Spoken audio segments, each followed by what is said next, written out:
Good evening, good afternoon, good morning to some. Welcome to this week's Unconventional Wisdom on Grief and Loss. This is session 9 weeks in to this series. My name is Delilah De La Rosa. I am the founder of Depth and also the person that is getting the workout here and receiving the unconventional and applying receiving and applying the unconventional Yes. wisdom on grief and loss. To my side here is Steven Morrison. He's the creator of Spiritual Workout and the person who's been really helping me, walking me through, holding my hand as I receive and apply this unconventional wisdom on grief and loss. How are you today, Steven? I'm quite well. Thank you for asking and ready to roll with whatever you got going. Yeah, we're 9 weeks in, right? Yeah. And the timeline is and what's been occurring over the past couple of, these past couple of weeks um, really shows that this process is not linear. um, and it's also revealing quite a bit of stuff, that I think was a reason for why I am having this experience of loss, grief and loss. What do you mean? Um, just some things that this experience, losing my mom, physically losing my mother, is just bringing up some stuff that I was aware of, and also things that I wanted to change that I was already aware of. I see. So Um, and your own stuff yeah, that as well that you as, would have been dealing with even if your mom were still here. Is that what you mean? yes, there's that, Okay. as well as other stuff that I wasn't aware of, that I've become aware of Okay. in this experience. So with that said, I also want to welcome all of our non-physical entities. My mother, she was the catalyst to this whole series. She passed away in November from pancreatic cancer. She was diagnosed in August, died in November, about 2.5 months afterwards. And also welcoming Zuder, which is one of the protagonists of Stephen's book, An Extra Year, It's a Grief and nickname. Loss in the New Age. Yes, it's a nickname. Stephen's partner. And all other non-physical entities who are present with us right now. Welcome, everyone. Beautiful.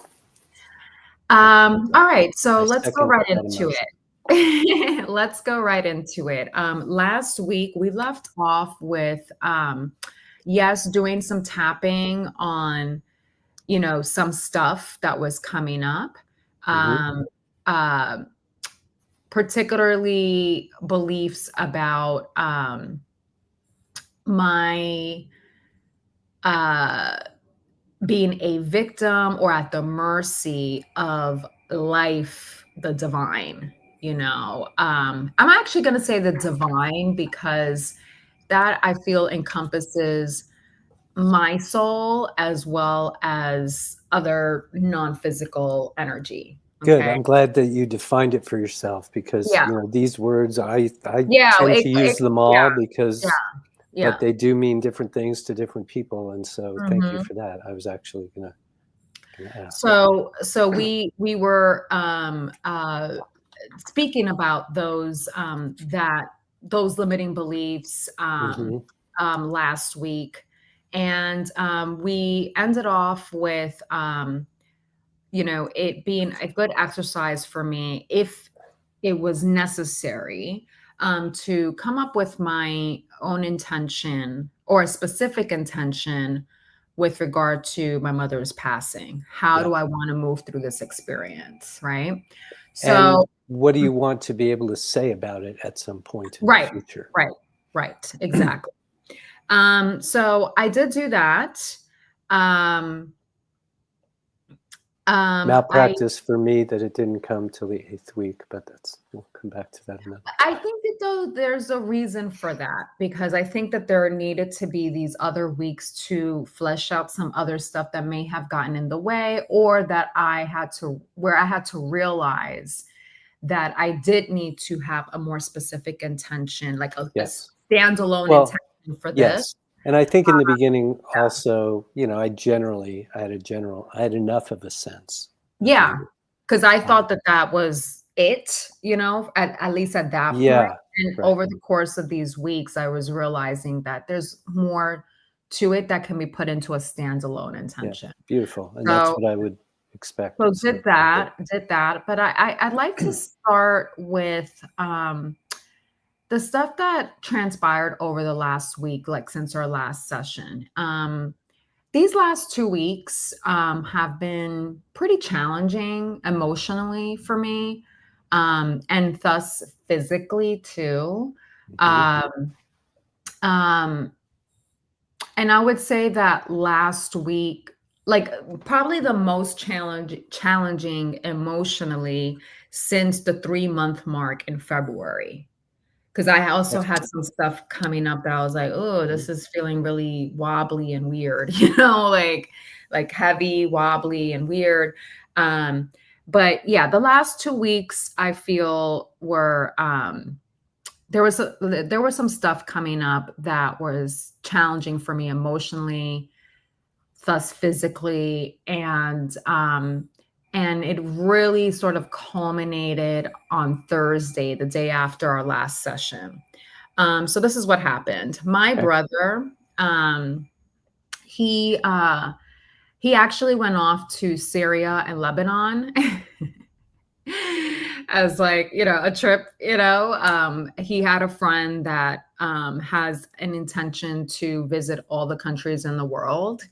Mm. And so his friend was like, "Look, I have an opportunity to go to Syria and Lebanon. Do you want to come?" That kind of thing. And my brother's like down for that, right?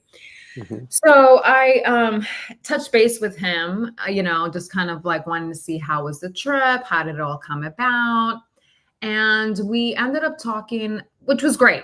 That was excellent. We had a nice conversation, but we ended up talking about my father, who is actually going to move into my mother's Oh, apartment, okay. right? And I don't think we've talked about this before. Maybe we have, but not in depth. But essentially, my mother lives like lived in a classic six New York apartment in the Bronx, um, paying $1,550 for a classic six because she was living there for 30 years. And I always had this idea, a very romantic idea of like keeping that apartment in the family. It's like my marvelous Mrs. Maisel Mhm. apartment.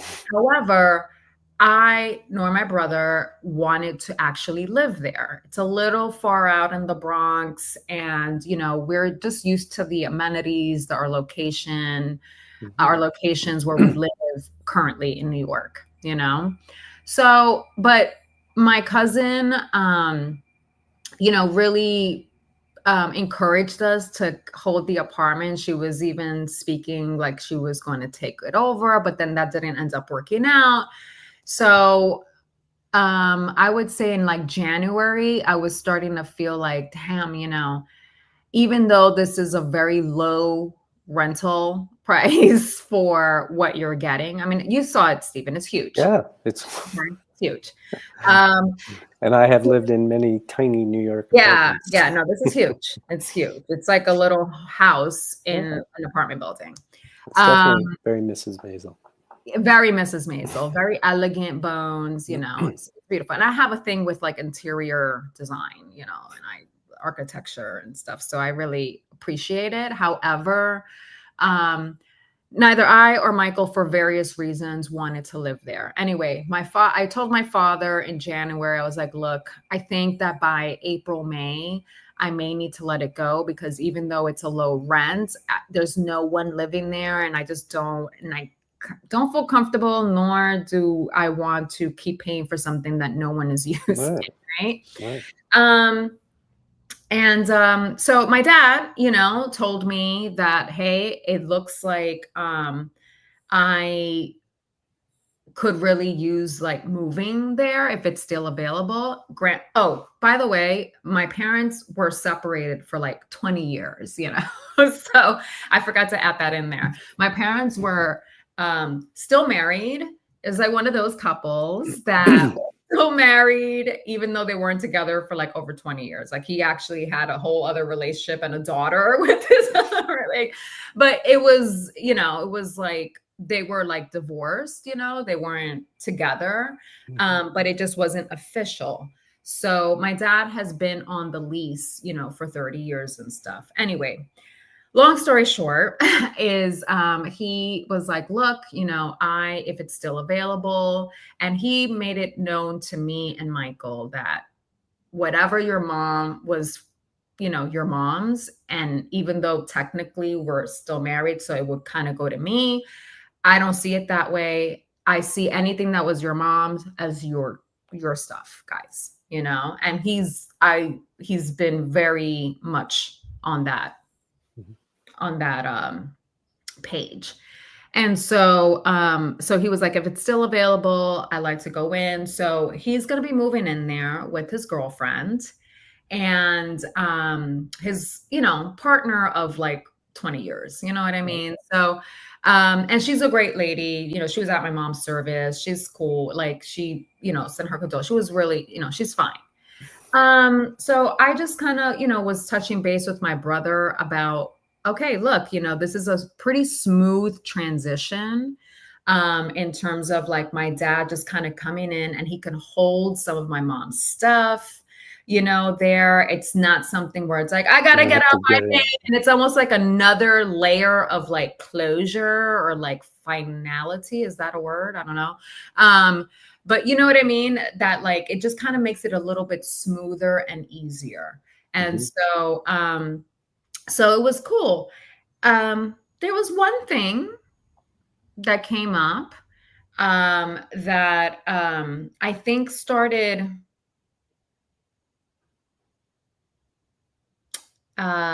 bringing up some charge. Okay. And my mother, before she passed away, like literally 2-3 weeks before she passed away, she bought a new refrigerator and washer machine. And a little story about that is that my mom, she held on to the refrigerator that the landlords gave her, like 30 had years ago. Apartment. Well, 15 years, right? 15 years. And because the landlords really want for the old timers, people who've been there for 30 years and like, and that's why they're paying such little rent. They kind of want them out.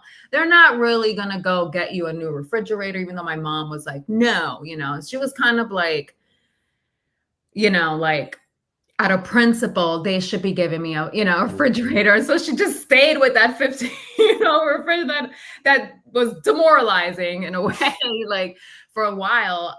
But when she got sick, and she was like, you know what, just get the fucking refrigerator, But when she got it, they installed the new refrigerator. They took the old one out. Her attention was like kind of on regret. And she was just kind of like, wow, why did I settle for this disgusting refrigerator for 15 years, And I told my mom, I said at the time, I was like, Ma, let's not focus on that. That's over. We have this beautiful new refrigerator. Let's put our sights on that, And she was like, okay, like I told you my mom was not a happy camper, okay? And so she was like, okay. And I was like, but I could tell that it was like, pretty challenging for her. Like it was kind of like bringing up regrets and why did I settle for this? Oh my God, here's my life. It was a little that energy, and I tried to sway her toward like, but you got this new, now the best refrigerator out of the whole family. You know what I mean? Anyway, she ends up passing away 2-3 weeks later. never really got to uh, uh, take advantage of this luxury refrigerator, you know? And so my dad asked, if, you know, being that he has the move out costs, move in costs, he's doing some repairs in the house, and it's, you know, it's going to cost him, you know, but he asked if me and Michael could gift him the refrigerator and washer machine, you know? And sure, like we can't take it, we don't have the space, you know? Yet there was something in my head that was kind of like, and I ran it by Michael, my brother, and I said, you know, I know it's petty, but you know, mom could have been, you know, could be petty sometimes, especially when it came to my dad. They loved each other, but it was like, you know, there was stuff there. And she was like, you know, I don't know if mom would be too keen on she basically buying a refrigerator for my father and his girlfriend. Well, when you put it like that, but Yeah, no, but like I get seriously it. though, Yeah. like it did come up for me, you know? And then I was just and you know, and I knew I was like, look, I know it's petty. I mean, it's like neither one of us, like my dad's asking, you know, because neither one of us can really, we don't have the space for this new refrigerator, right? So, you know, and then what are we gonna do? Try to sell it and stuff? Like it's just, you know what I mean? And my dad and my brother was just like, look, you know, it's starting to get ego, you know, and like yeah, I get what you're saying, but like, come on. You know what I mean? It's just like, and I was like, yeah, I feel like wherever mom is at right now, like, she's not giving a fuck. You know what I mean? And if she is giving a fuck, then she'll haunt them. Which I don't think is the case, but you know, she'll haunt them. Anyway, um, you know, that was the nature of the conversation, and it just it brought up some type of charge in a more like playful yet, you know, something there, Right. you Yeah. know, playful, and it also just noted that like, okay, this is part of the change. You know, it's like now my dad's moving, even though it's the most seamless transition, it's still a change, like, you know what I mean? Yeah. Marker of change. And so, you know, talked to my brother and everything. And I just, you know, walked away from that conversation just like really in awe about the man that my brother's become, you know, like the being, the man that he's become. We're 10 years apart. And, you know, I was telling Solomon, my husband, how after the conversation, you know, just kind of giving him a recap of it. And then Hmm. just like noting how, wow, you know, I really admire like the man, the being that Michael has become.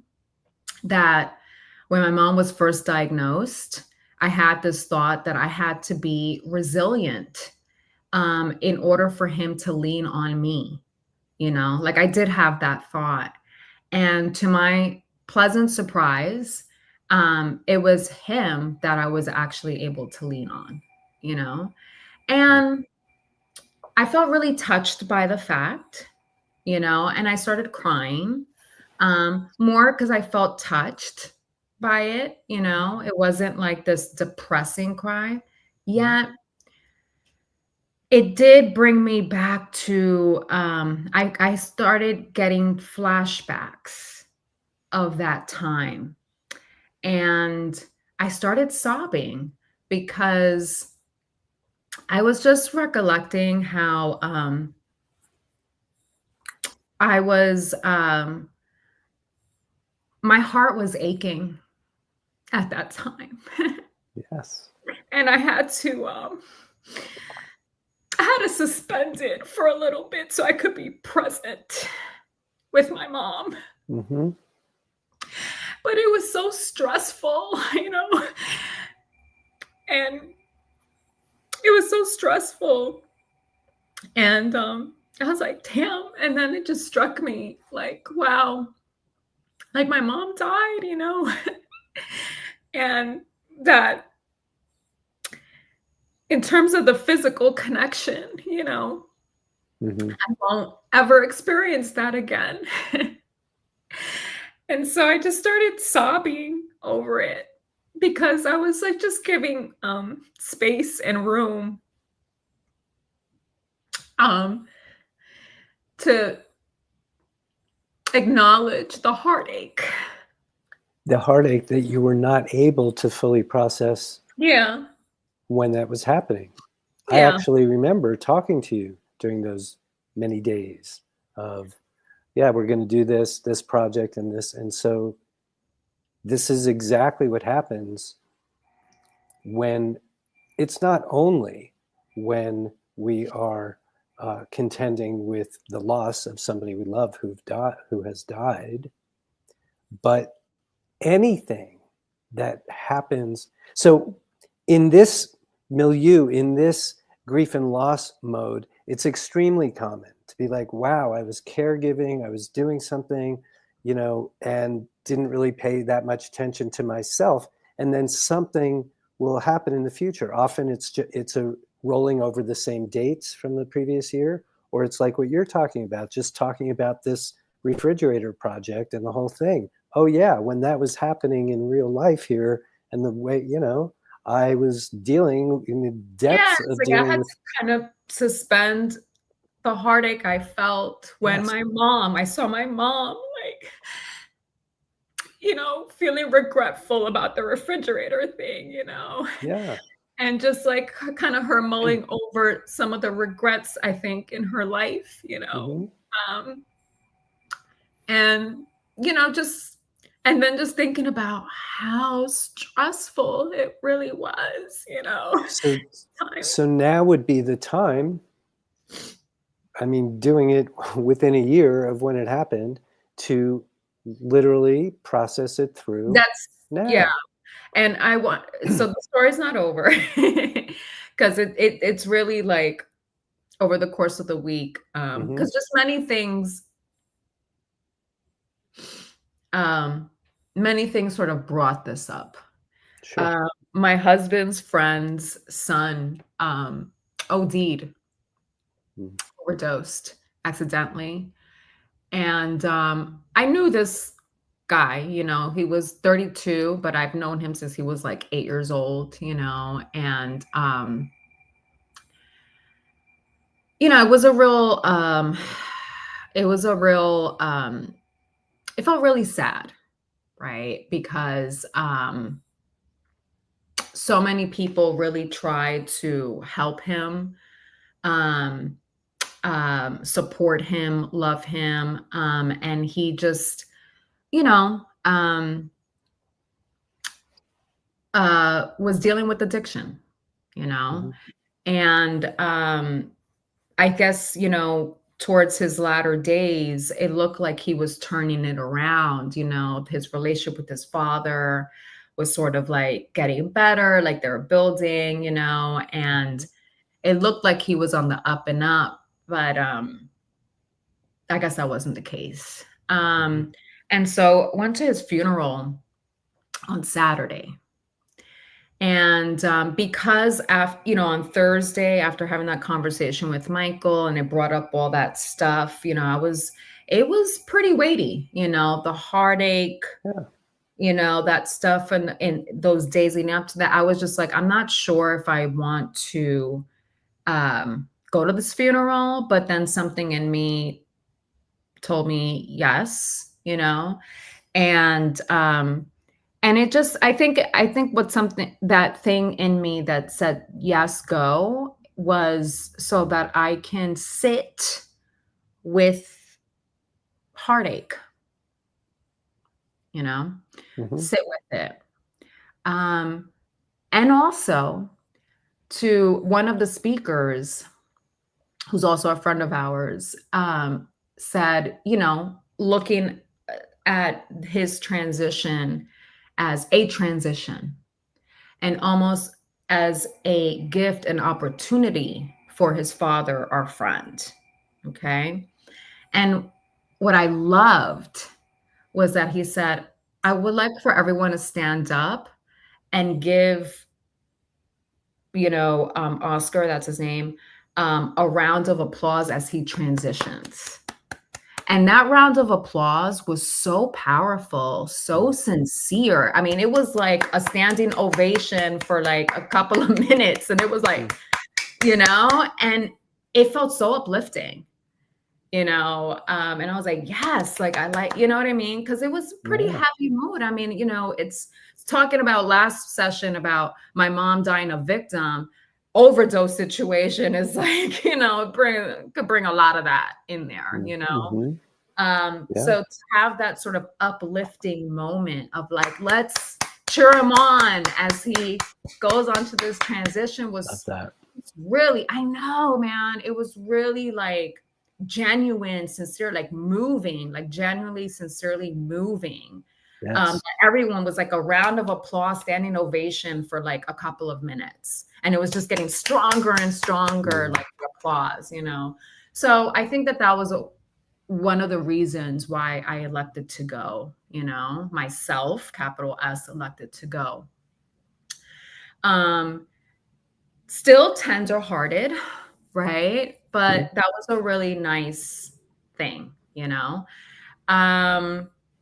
Sunday comes up, and one of the things that I noticed, I'm not sure if we brought this up in our sessions, but one of the things that I've noticed is that anxiety, anxious thoughts kind of rear their heads.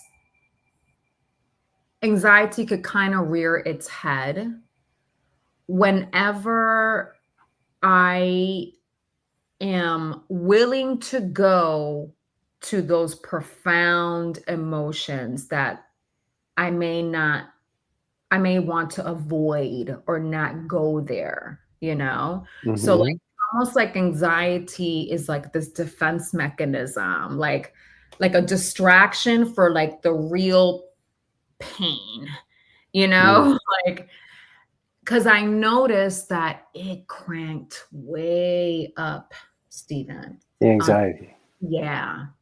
Like it really, like I When just you describe the anxiety, is it more of a feeling both. It's like sensation, thoughts. in your body, Yeah. all over, or in a certain area? Yeah, all over my body because it tenses up and the weight is like here up into my solar plexus, sometimes even my root chakra, like basically from my whole torso and going into my legs. I also want to state that I started, when I say physically challenging, that I guess grief, the heartache stuff that I was going into, not digging for that, but that's Right. what was coming up. Okay. Like it was like, okay, this is what's coming up. Right. I started feeling the onset of panic attack symptoms similar to that time. My circulation was off, like it was getting like those little hot points, and I was just like, and then that's when the anxiety starts coming up in, and it's like, oh God, health anxiety. Oh my God, Okay. My husband and I have been looking to upgrade our housing on both coasts. And there's this particular building in New York that we absolutely love. And the realtor, we've been in communication, for that building, busts out with an email, hey, an apartment is going to be available in May. Are you still interested? And it's on the line, the C line. That's the apartment that I love, overlooking the park, arched floor to ceiling. Just beautiful. And like, it's like the prototype.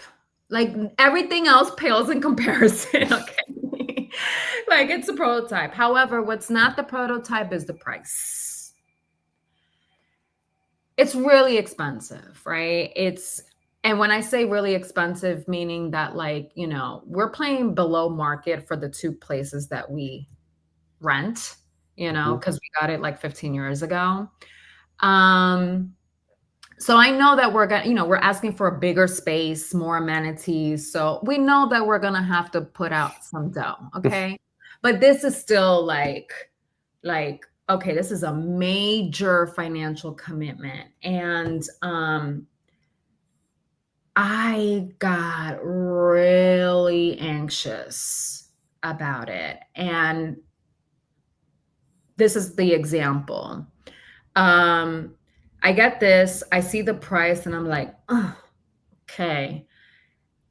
It doesn't, I don't feel 100 about pursuing this right now.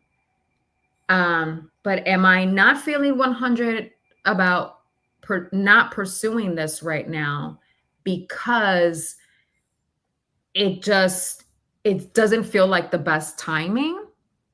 Hmm. Or is it because I started entertaining worst case scenarios? Unprocessed fears, okay? Which is this is what came to my head, and this is when I started crying. Okay. Out of feeling powerless, helpless. Um, I started thinking, what if because we could technically afford it, but I just still don't feel one. It just feels like barely, like we're still regrouping and organizing. It just feels like too much Hmm. right now. Okay. And then I had the thought, which made me cry, was like, what if I get locked into this lease, where I'm paying triple what I'm paying, in my current apartment? And then that's in New York. My health insurance, my medical stuff is all out here in California.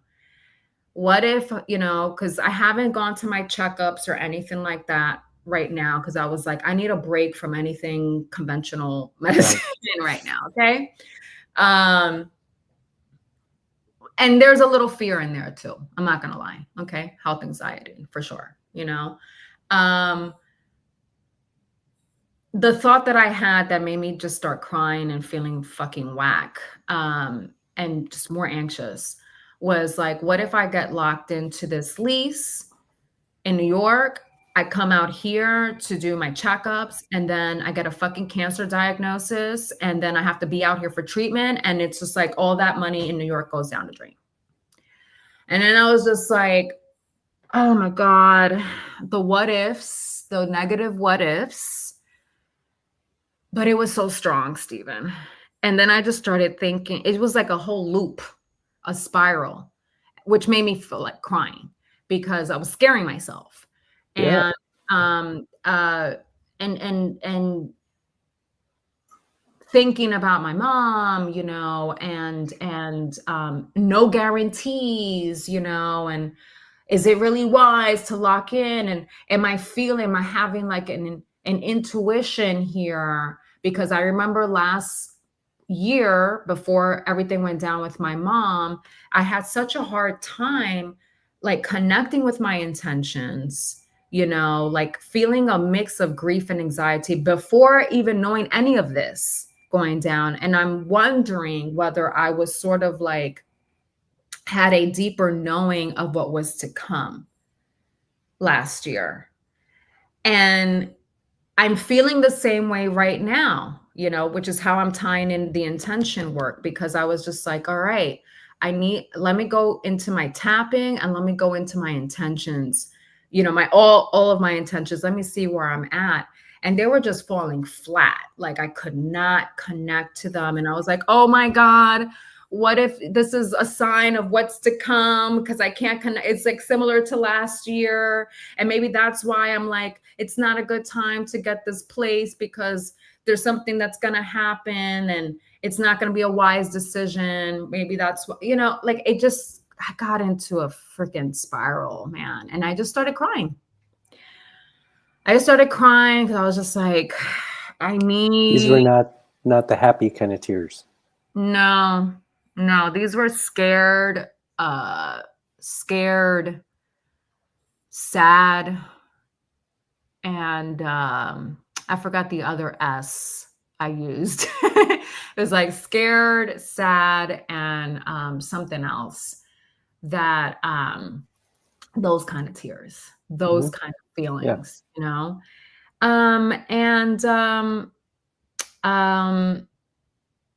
it was just like a whole mishmash. You know what I mean? Like internally, it was just like a mishmash. And I was like, okay, let me go into the tapping. Let me try to organize myself yeah. internally here. How did you do the tapping at at that time? Oh, I was just like, even though I'm having these really scary thoughts, I'm feeling freaked out about this. And I just went right into specifically what was coming up, like Okay, these good. thoughts. I feel like I can't make moves. Am I making, decisions out of fear? Shit, like I was just kind of going through it and stuff. Yeah. It did diminish the tension a little bit, right? Hmm. Um, but there was still quite a bit of tension there, Hmm. and then I just tried to see where I was at with the intentions, at the time. I was like, oof, um, this is I'm not aligned, I'm like nowhere near aligned. Like it's like falling flat, it's not moving me. If anything, I feel like it's causing a little more anxiety, reading them. So I was like trying to tap on that. Um, and then I just started asking questions, and I just said, okay, It's another use of tapping for us. yeah, I started Tapping for asking inquiry. questions and also did it with ChatGPT. Okay. Started asking some questions with ChatGPT, like, why am I not able to connect with these intentions right now? And it kind of gave me very similar feedback to what I'm used to. I think it's getting the hang of, you know what I mean? Like Knows you. what I'm drawn to, right? And um I got clear on something that I think was like messing me up, blocking me a bit. And one of those things was like I think that I'm probably having some blocks with some of these intentions, my being intention, my life intention, my health intention, money and work intention. Okay? These Just five. those. I got like 15. Okay. So these five intentions that I am feeling um not in alignment with. Okay. I'm feeling pretty wobbly about. Hmm. And I was like, I think my sense is that, and this is where like I'm not okay unless other people are okay. Okay. Maybe coming Hmm. in. I with my money and work intention, Hmm. there's this one influencer that I follow Hmm. that takes a very 5D approach to her life. Okay. Okay. And I was always very inspired by her because she took this 5D approach in life and was just rocking and rolling in her work and money like areas in life, and it was just like inspiring for me, because I Hmm. was like, see, okay, like I have evidence, I guess, Hmm. of Yeah. that happening. Lately, she's been talking about she's having some challenges with the work and money. And she's kind of been on this for a couple of months now, right? So Hmm. much so that I'm noticing myself a little turned off, triggered. No longer inspired, you mean? Like, Yeah. Well, also triggered, honestly, because I was like, I what? think that by seeing her challenged in this area, Hmm. it's kind of disheartening for me. Yeah, I get that. Same thing with my mother and the health stuff. Hmm. Seeing that, like, wow, here she is about to retire. She just came off like of an amazing birthday trip, 65. She's about to retire and all this stuff. And boom, cancer diagnosis, 2.5 months later, done. Okay. Like it on earth in this plane. Hmm. And I was like, I think that there is perhaps, it's bringing up doubt. So You did know? you tap on the doubt? Yes. Yeah. Then what? And And I then also what happened? tapped on, well, it kind of led me to my need for cultivating a trust, belief in myself and the universe, God. Because I know that feeling. I had it before. And I think that's what makes you move confidently, securely, freely in this world, is when you have that belief that no matter what Yeah. happens, no matter what circumstances, I know what to do when it's time to do it. And that is shaky for me. And I know it is because I know that feeling before. Yeah. I moved much more boldly. I was much more determined and ambitious, when I was like, no matter what, I'm gonna figure it out. Like, I Hmm. got it, no matter what.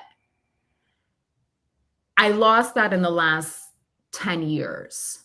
And so I'm intention is to reclaim that. If not, supercharge it. Yeah. Good. Okay. And I thought that being able to rise to the occasion, um, with how I stepped up, how my brother and I stepped up for my mom, I Hmm. thought that it's just like, look, no matter what happens, that was like your worst nightmare kind of thing, one of your worst nightmares, and Hmm. you fucking stood up, you know what I Yeah. mean? You did your Yes. thing. Yes. And you still are. Like you're processing this, you're like being present with what's coming up, like you're moving through this in a way that I feel proud of, you know? Um, and still I don't feel that, sense of I can count on myself, and I'm telling you, there's a whole bunch of stuff that came up in this since last session. So Yeah. there's all of that. And there's also the trust exercise, right? That I forgot to mention recap of last week, to do these smaller trust exercises, right? And Hmm. I was like, okay, I feel pretty light about this, but I like for the divine to show me, you know, what that this was my mother's soul's choice and that she's living it up. Okay. She's in a great place and she's doing great, better than she could have ever imagined. Okay. Hmm. So that was kind of left out. Like that was the request that I just kind of put out there. I also came up with another sort of sign, like what you said, the purple Jeeps. I was Hmm. like, I was like, for some reason, Madonna's Borderline, that song, just, Madonna's Borderline. And that was like maybe 4 or 5 days ago. And no, Madonna's Borderline. I'm like, okay. No, Madonna's borderline. However, I did have another situation where I was looking at a playlist on Spotify, and for some reason, I looked at when that playlist was published or posted, and it was my mother's birthday again. I was like, okay, maybe this is like the Getting thing, but warmer. I was borderline. Like I was. Well, but also sounds like you're putting a time limit on that. I'm not. I'm not actually. I'm not. I But was if you're just sort saying, of. hey, it's been 5 days, then because you have to hear what you're saying underneath that. It's not working, or some I know. version of that, right? I And know. that's the belief that creates the thought that it didn't happen yet. I don't So want to. I would I be going don't for that belief. 100% feel like it's not working, but it's definitely a thing where I'm just like, okay, Can 5 I days. make a suggestion? Might I make a suggestion just Please. along these lines while we're on the subject?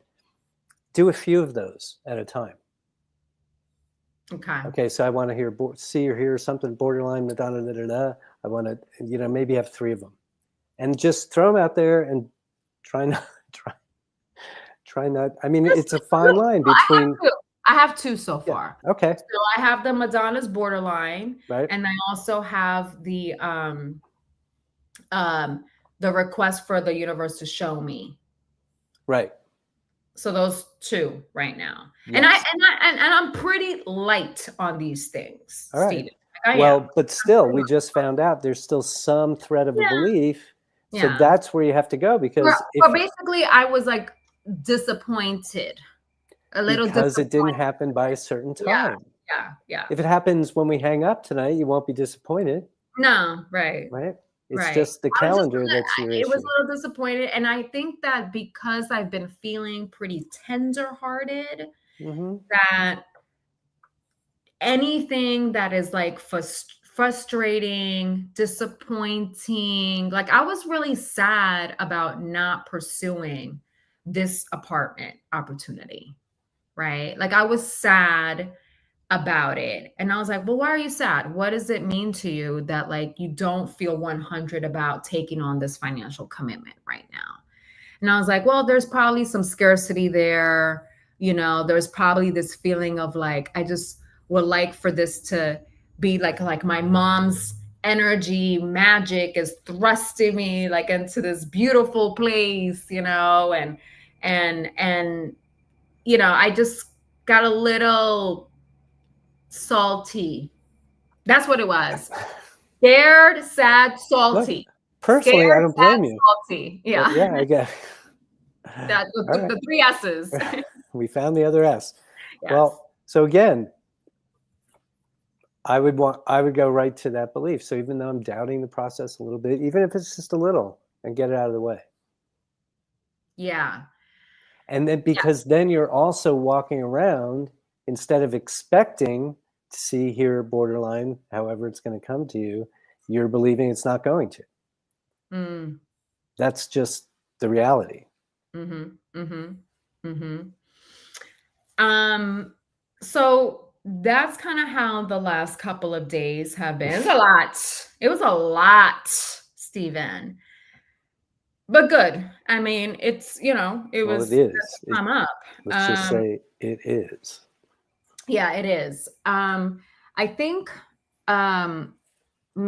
perhaps the 2 things that I'd like to maybe address here is one, the anxiety that comes up that is pretty debilitating for me. Like I'll feel it physically. Like there was a couple of times where I felt like I didn't want to get out of bed. I was just feeling like super shook, and not trusting, not trusting. And my mind going to worst case scenarios, like like thinking about locking into this lease, and I'm just like, well, what if I got a cancer diagnosis and I have to be a treatment over here, and then it's just a waste there, and then I started crying because I was like, oh my God, this is like a prisoner of my thoughts, and it's just like, Yeah. and I was just like, oh my God, like I don't want to feel this every freaking year that I go to get a screening or check up on my health or whatever, like I don't want to feel so fucking shook, So about it. can you say, or do you know, even if it's just looking back now, what you were believing at that time? Because there's no way that you're going to feel all that in your body and have all those thoughts just polluting your environment without being connected to a belief or a family of beliefs. It just doesn't happen.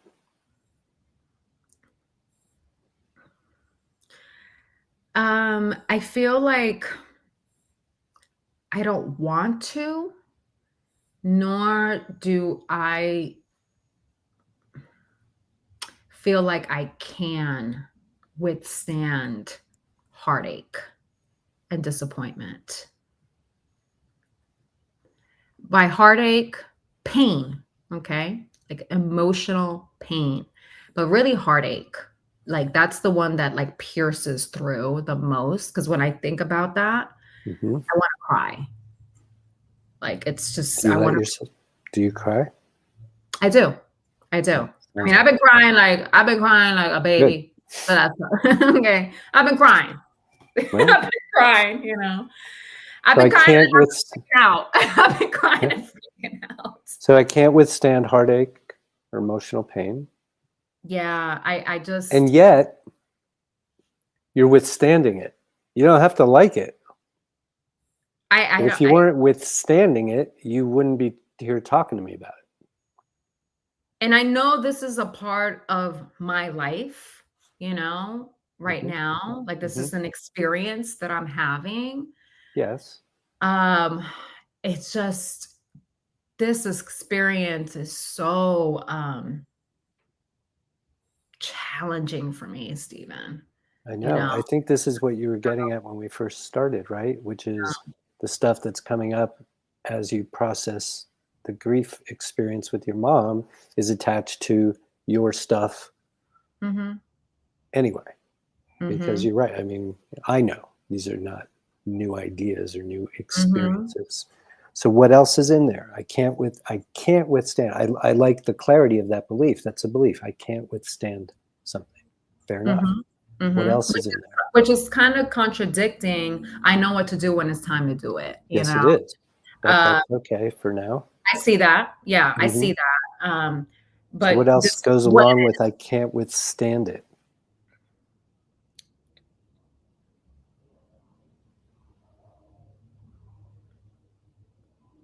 there's nothing I can do about it. I'm powerless. Yeah, Don't let me powerless. put words in your mouth. I'm just, No, you no, know because me. I'm the other day there was someone who talked about the difference between powerless and helpless. okay. And there are places and areas which we are powerless. Okay. Like we're powerless over the how and the when. Hmm.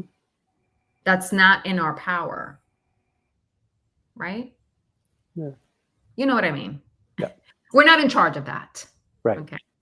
Um, so there I don't have power over other people's journeys. Right. I am powerless. I was powerless in what I could do for my mom Hmm. to stay Or was that alive, helpless? which made me feel helpless. Okay. They don't have to be the same thing because you don't have to have power over everything in order for you to feel okay. So it just matters what you're believing. Yeah. Like, I don't, because when I think, like I mentioned last week, when I think of myself being powerless, when I don't have power over something, Mm-hmm. I don't have a say in this thing. I'm not in Okay. charge of it. Right. I feel like I'm at the mercy Mm-hmm. of something else, Okay. someone, something else. Help, and it makes me feel helpless. Okay. Whereas I can accept the fact that I don't have, I mean, ideally, I can accept the fact that I don't have power over everything and still feel strong, intact, Mm-hmm. powerful. You know what I'm saying? Mm-hmm. And not helpless. Mm-hmm. So it's Okay. sort of like, yeah. So there you go. All right. Mhm. So I can't withstand heartache, pain, all that comes with that. I'm at the mercy of, I'm helpless. I have no say. Okay. Mhm. What else is in there? I mean, kind of like what I mentioned in the past, where it's like, here I deign to do something bold and beautiful and amazing for myself, upgrading, up leveling, and then boom, cancer diagnosis. I'm sorry, like it's like this thing that kind of haunts me, and I don't want it to be that thing because law of attraction is always on. I don't want to bring that because guess Well, what? Guess what? As I was like on social media, there was this one person that was selling a course or something, right? On how to like um uh do some contract work without having to be present. Like it could be more automated. And she used the freaking example. I'm like, ah, la, la, la, la. Like she used the freaking example of like, look, guys, just as I was starting my business, just a couple of months later, I had a cancer diagnosis. And it was just like, what do I do now that I start this new business? But it led me to creating a business that can run itself so that I can like, with my self-care. And I'm like, what the fuck? Like, why am it's like here she's starting something new and great, da da da. And then boom, cancer diagnosis. Like, and I was like, great, okay. Where's my borderline? it's not here, and it's not here is what is keeping it away. I know. Just saying. All I right. know. I know. So I have to ask you this. This Whew. is, we work out here, and Mhm. are you willing to see that dynamic through the lens of choice? In other words, that you are, with all of your conscious awareness of everything in this particular soup, are Great you, word. hmm? Great word. It's a soup. Are you willing to acknowledge that you are making a conscious choice to indulge the what if negative Yes. doomsday thinking? I so I am making a conscious choice.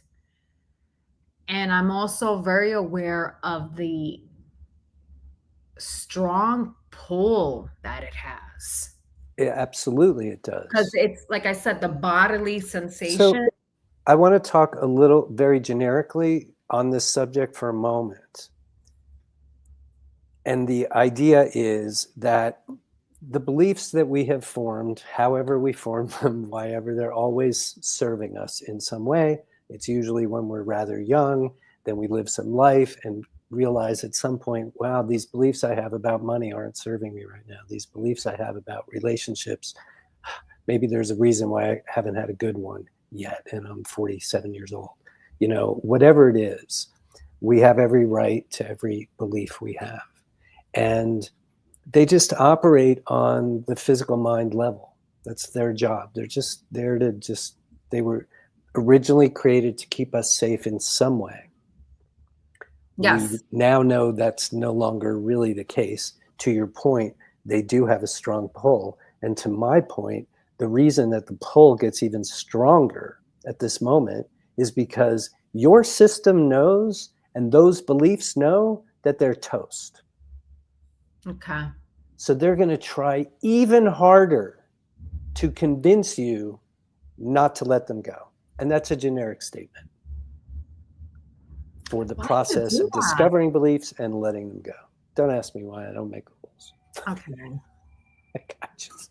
But I am a rule follower. I don't want to be at war with my conscious No. mind. So if I'm you know starting it's or be a right. victim of my conscious mind. Well, thank you for hanging in there with me, because not everybody I would even ask that question necessarily. We know each other, you know this work, and it's part of it. So if you can get to the point where whether you are congratulating yourself or not for making the choice, but if you can realize that it is a choice on some level, then you know that in this moment, for as long as that is still the choice that is being made, that it's still serving you in some way. So that's another Oh. angle to look at it through, another lens. One So lens is choice. going to the anxious thoughts maybe still serving me, you're saying? They must. Like they're kind of, and I don't know if you're familiar with internal family systems, but basically what I'm they're about saying, to be. okay, this is a short little summary, Yeah. is that they say that um, certain emotions, anxiety or Mm-hmm. whatever, be like your protector Mm-hmm. from the real profound emotional pain, like of unworthiness, of, Okay. grief of some sort, right? And which Mm-hmm. is why I'm saying, like, maybe in that way it's sort of serving me because it's like trying to protect me from going there. Yes, that would be a very rational, understandable reason. Because on some level, it doesn't make any sense. Why would I keep choosing to go into this zone that freaks me out, makes me feel terrible, and question everything? Why would I do it? Right.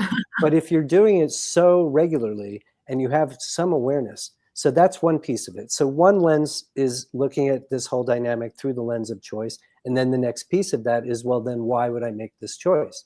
Because the only reason, well, it's going to be because whatever the alternative is feels worse. And you just articulated a possible alternative that you're expecting would be even worse. It's like So a at least we've got superficial layer now. of anxiety helps me not go into that place of like, ooh, maybe there's something in there and it's like, am I ever going to stop if I go there? I don't know, maybe, but I don't think so, but who knows? Exactly. So Yeah. for the moment, I'll just stay here. I'm used to this. This is normal. And da, da, da, da, da, da, da. And to your point earlier, it does have a pull. It's going to do everything. If that's what it wants, those beliefs want you there. They're Good. like, It was I so mean, and strong. again, don't ask, I don't know why it's set up like this. And we're moving into a new consciousness and we won't be doing this shit anymore. But It was so strong. And that's why I just started crying because I was like, oh my God. And then I yeah, was like, I'm being a victim of my freaking conscious mind. well, at least, but you're aware of it. So you're halfway home, Yeah.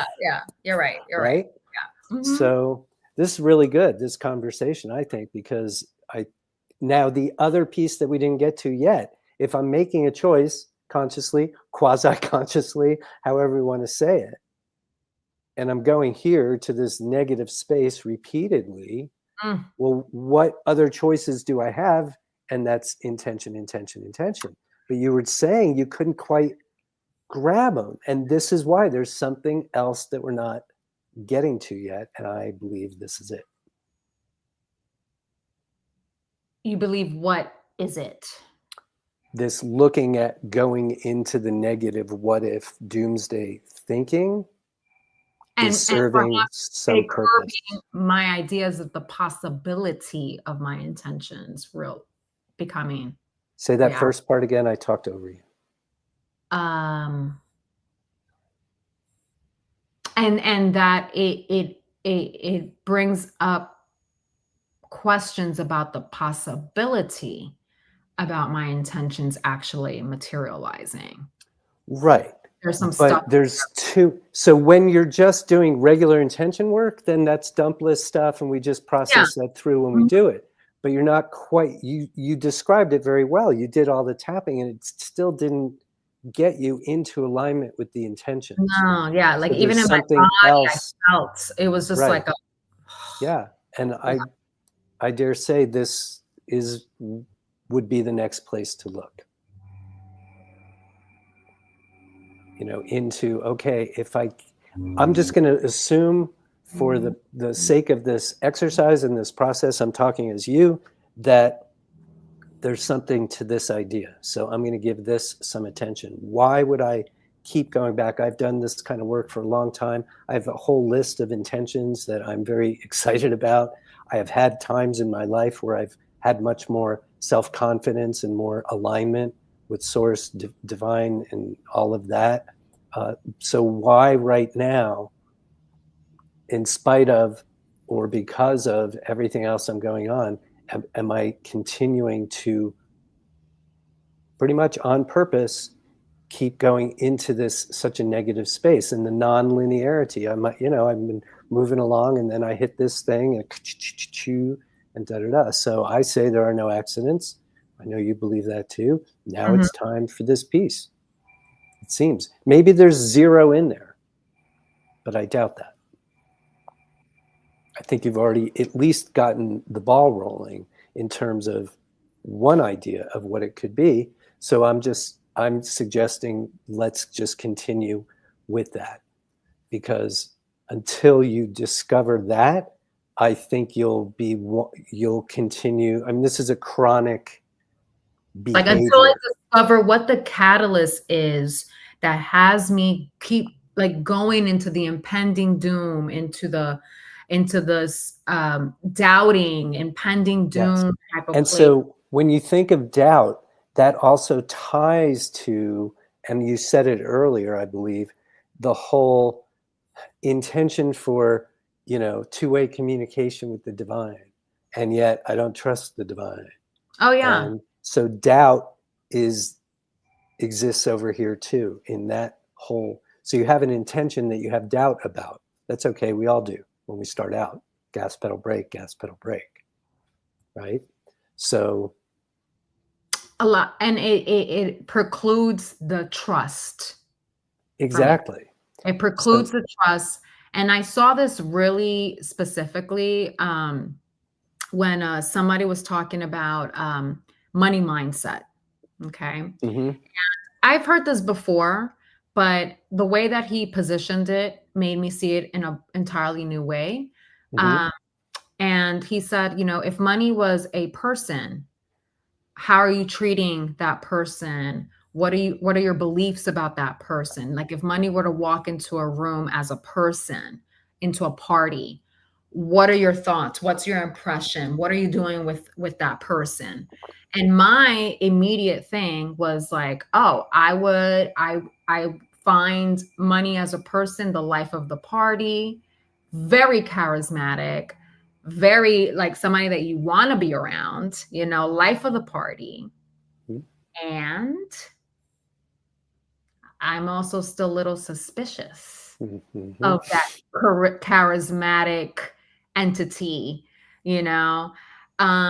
Somebody said that, oh, I believe that they're supporting me, that, money as a person, I'm supported by it. And I was like, oh, I really don't believe that. And then I was like, look, money is like, it could be money, it could be this, it could be that. Essentially what it is like your trust in life, the anything. divine, yourself, others. Yes. Like, Yes. it could be anything. Like, it's like money is God kind of thing. You know what I mean? Like, yeah. Yeah. It's a good exercise. So speaking of exercises, I'm not big. Uh, have you done anything in the non-physical literature, spiritual world messages department? I did not, because I focused on writing my intention for my All right, mom, fair enough. But which I'm going to which what? I wanted to read to you. All right. Well, we can do it. It's your Yeah. session. Uh, Okay. and let's do that. But I'm just reiterating my Do that. strong suggestion that Okay. you look for some of that. It's definitely going to help with the doubt. Okay. What I'm referring to, for anybody who's just hearing this, a week or two ago, in this whole maybe even three, I don't know, in this conversation with Delilah about, discovering that she wants both a relationship with the divine and doesn't trust the divine. She wants a relationship with the divine and thinks the divine is out to get her. That's what I'm saying. Like, I want a relationship with money, yeah, a fruitful relationship with money, and yet I don't really trust it. And then right, it's like, oh my right. God, if you don't have that relationship with God, the divine, you don't trust it. That's kind of like filter, like kind of trickles down to everything else. Exactly. And it'll keep a person stuck. Yeah. You can only go so far with that whole part of life cut off, especially in a place called spiritual workout, right? Yeah. I mean, that's the whole point. So the suggestion a couple of weeks ago, whenever it was, is luxuriate in some literature that is, I don't even know the category. I don't know what to say about it, but it's just basically non-physical life talking to us humans, whether it's the divine directly, archangels, ascended masters, spirit guides, they're all talking all the time. When 35 years ago, when I was first starting to think about this stuff, yeah, there were some people, psychics, mediums, and certainly people before that. Today, it's so much more commonplace and normal. There's so much more of that material. That's why I just say, use your new best friend, ChatGPT, and let him give you some. That's a perfect use of that. Yeah.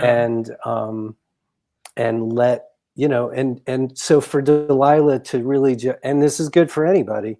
It certainly helped me back when I was questioning so much of this stuff, because where else can you go to hear those kinds of messages? I mean, again, I just said more and more human beings are able to receive, perceive messages, but I'm talking like pure on regular, unending, one after another, after another, after another, after another, after another, after another, after another, after another, and just keep piling them on, because some of them will be a little weird and some will be like, oh my God, that's mad, and everything in between. But, well, not everything in between, because it's all of a piece, obviously. And it's about hearing how non-physical speaks to us, how angels speak to us, how God speaks to us. To receive message after message that is devoid of judgment. Just that. We're not so used to that. So that's why I keep coming back to this idea for you specifically at this moment in time, to gift yourself with some of that juicy goodness. And again, if I had a bunch of titles, I would just give them to you. But also, I think you should find your own. You'll find the ones that resonate. But for sure, if you do come across stuff. Oh, yeah, I won't withhold anything from you. Like I say, I used to have a zillion trillion books, and now I have those. Yeah. All right. All right. So that is the soul work for next. I mean, there's a bunch of different aspects to the soul, like a bunch of different assignments. So yeah, they're piling up. Yeah, they're piling up. So, but I'm actively, with the exception of the literature, look, I'm not your third grade teacher. I'm not. No, but I just want to make it clear. So you want to read your intention? Yes, I do. Great. So this is actually kind of short, but it's what I could dish out in the midst of what was going down in the last week, Sure. And let's just remind you and everybody that creating intentions in spiritual workout world virtually always entails more than one draft of said intention. So this wasn't like the most fluid setting of an intention, but I put out, I was like trying to connect with like, okay, what is it that you want? Like really connect with it. And so it was a little choppy to get it down on paper, but I did what I could. So, there is no doubt that I am connecting with my mom. I am 100% certain that she's at her very best in the non-physical. There is solid, unmistakable two-way communication between myself and my mom. Our connection and spiritual gain is so strong, powerful, and magical that it actually tops the physical loss.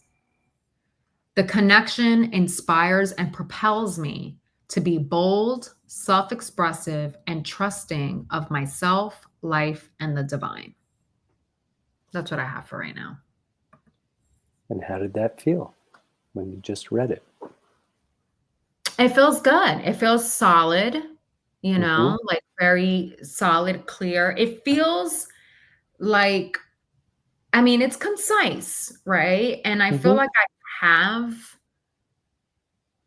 what comes to mind, you know, what comes to me internally. I have it down there. And yet, I don't know. There is something that feels like I may be missing something in there, but I can't really access what that Well, missing. if you are, it'll make itself known. Yeah, For sure. yeah. But that alone feels very clear, concise, and really what I made it more specific to my mom, you know, than like general connecting more with the divine, right? And you have that intention. Yeah, that's part of my being anyway. intention. Right. Yeah, that's part of my being intention.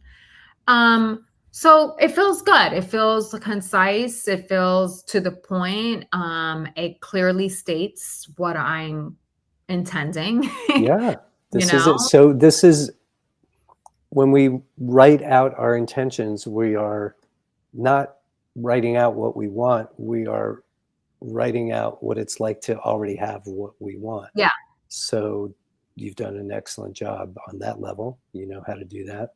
And it's exactly that. It's like, imagine you're at some point in the future and you're just talking about how things are. They're not like that today. They're how you want them to be. Yeah. So that's how we do it. And that's what led me to writing this little piece here. Yeah. You know, I have zero red flags on any of that.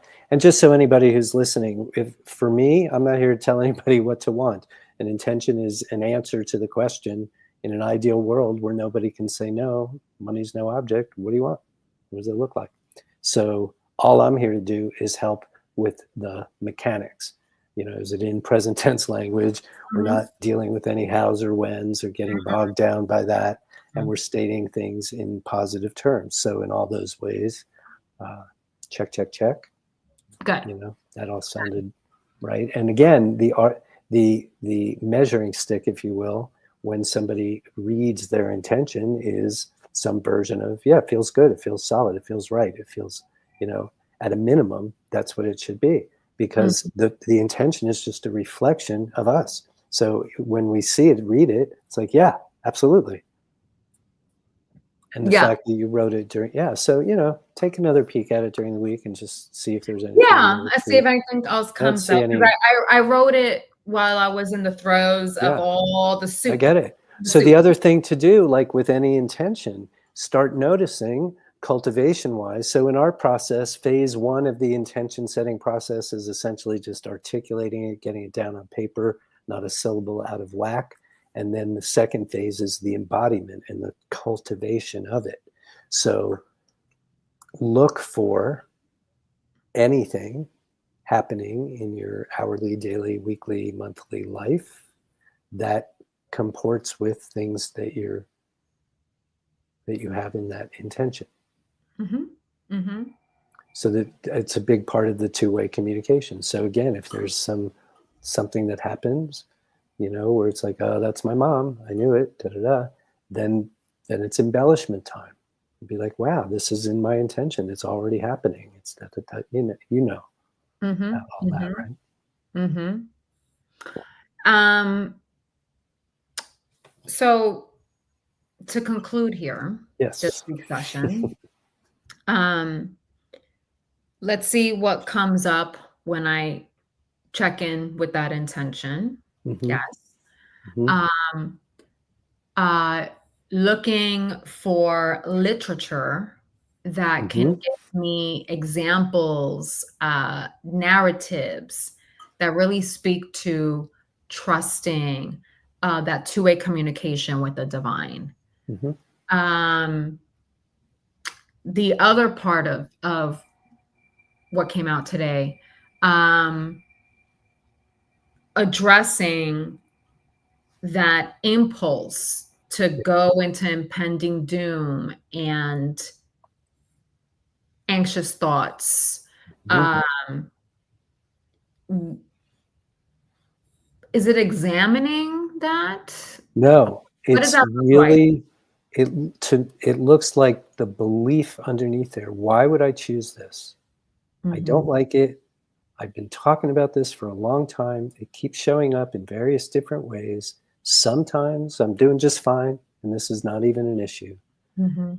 And at the same time, most recently, as I'm processing the loss of my mom, here is that same dynamic for me again, where fear just blows up, takes over, dooms, what do you call it? Impending doom. Impending doom thoughts, Other and shoe dropping. other shoe dropping and all those beliefs. So now, so we know what those beliefs are that and they're holding on and they're gonna, but now we're looking for why would you, because of your conscious awareness as a human being and everything you know and all the work you've already done in your life up to this moment, why then would you choose? What's in that for you? What might be a reason that somebody in that position, you in particular, but anybody, uh, would re-choose a focus of attention that always, 100% of the time, brings pain. Yeah. And it's not an accusatory thing. Mhm, It's mm-mm. a human thing. None Mhm, of us do things that we don't think serve us on some level. mhm. But most of the time, we're not thinking in that conscious way, and it doesn't make sense. So we are now looking at this whole thing from a more conscious level, from a higher perspective. I have a feeling that I keep choosing the anxiety and the impending doom because I don't want it's almost in a way like it avoids, Yes. um,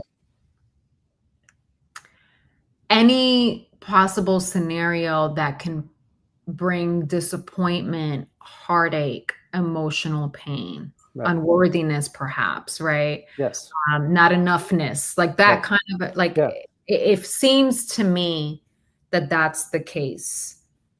Well, that's twice that you've said Because it. So let's start there. there is a thing I know, and this is not my first rodeo. There is a thing, I don't know where it came from, but there's, it's kind of like the other shoe dropping that if I soar, I'm gonna get knocked down Yeah. all the way. Right.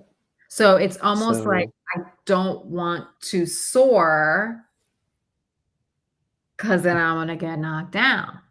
And that's yeah, just not well, a I living. believe you've nailed it. So now we're just going to tighten that up. Come back next week and say, yeah, that's absolutely it, or yeah, it's that, and maybe I this saw and the this and stuff. that, and just kind of see. And if you can get it down to a belief level, even better. But we can do that together, and Yeah. whatever. I But wonder that's, if like watching La Bamba at 8 years old made me think this.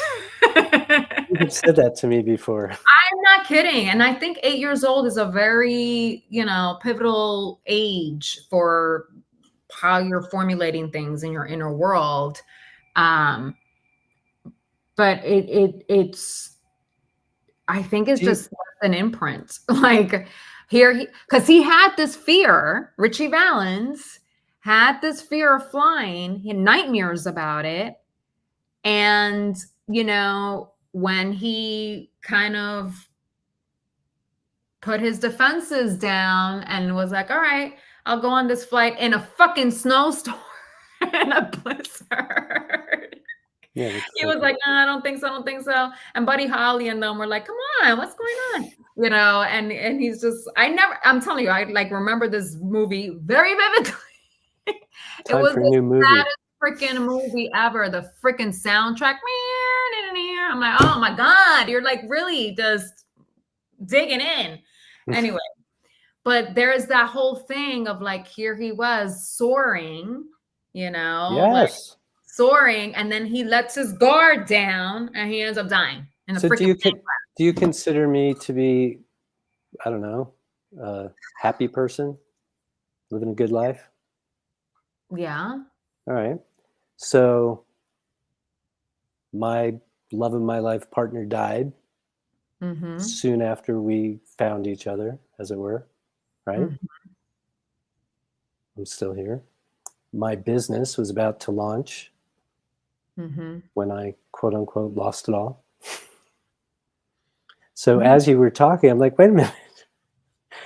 You're super afraid of things that I've experienced, or some version, right?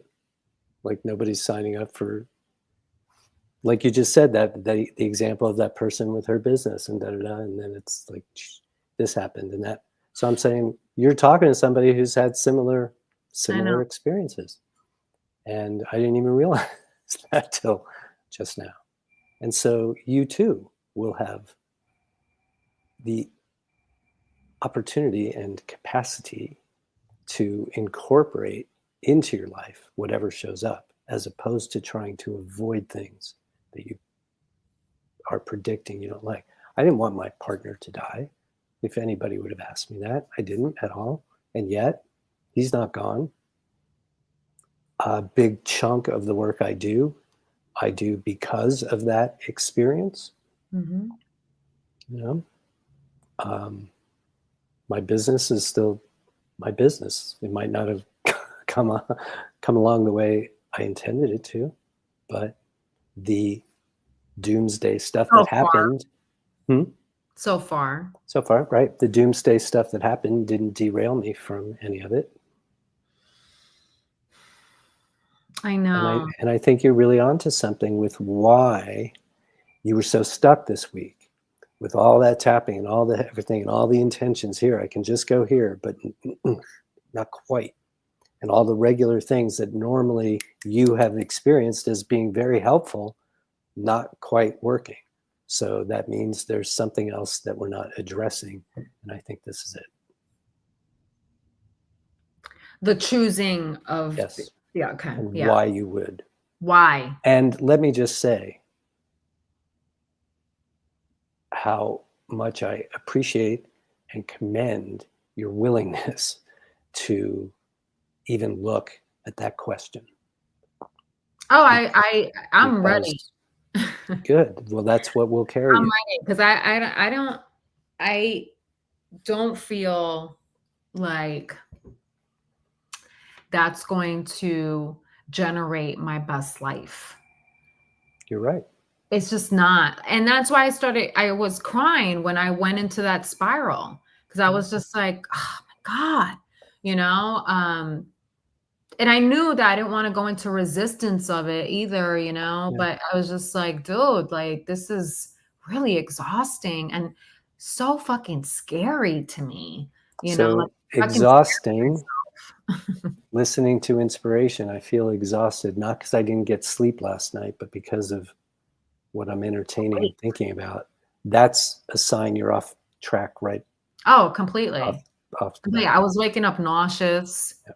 Yeah. It just wasn't nauseous, in a bad mood, scared, shook, body's all like weird and shit, Yeah. getting the circulation crap going. I was just like, oh God. And then that starts triggering other health things, anxious. I was like, oh my God, what's going on with you?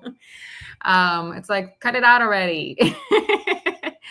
But yeah, it's a question I'm willing to explore. Well, It's a question that I'm willing to hats explore. off to you for that. Yeah, no, I feel like it's really, really important because it's just not aligned with where I want to go. It's not aligned with where I want to go. And I don't feel like I'm honoring my mom either, like Yeah. when I That's do the last that. thing she would want. Oh my God, absolutely. Like she doesn't want, and I will say that this is something that is sort of an affliction for that line in my family, you know? Yeah. Like it's my family line. Like there's some trust issues, you know, with life, the divine self, you Mm-hmm. know. I can remember one of the last profound conversations that my mom had in front of me, and how she was recalling a situation where she felt like, you know, so shook because she just didn't feel like she could count on herself. Mm. Um, and I wasn't aware of this. I mean, I've been aware of other types of, you know, situations that she's been in that had brought that up, but this was like, you know, after her diagnosis, and like a practitioner was asking her about when she was feeling some type of way, and she brought this up, and she was crying, like sobbing, Mm. you know, over it, like that time where she just felt like, I just was so afraid, I didn't know how I was going to make my rent, and you know, like she was basically afraid that she wasn't able to count on herself, you know. And so I feel like it's I mean, at least one of those people that wants to break that pattern, you know? You're doing it. Yeah. You're Yeah. doing it. Feeling Well, complete? yeah, very much a very thick soup this week. I'm telling you, I before we came on, Steven, I was just like, I had a lot, a lot of stuff came up. And this shit is not linear, that's for sure.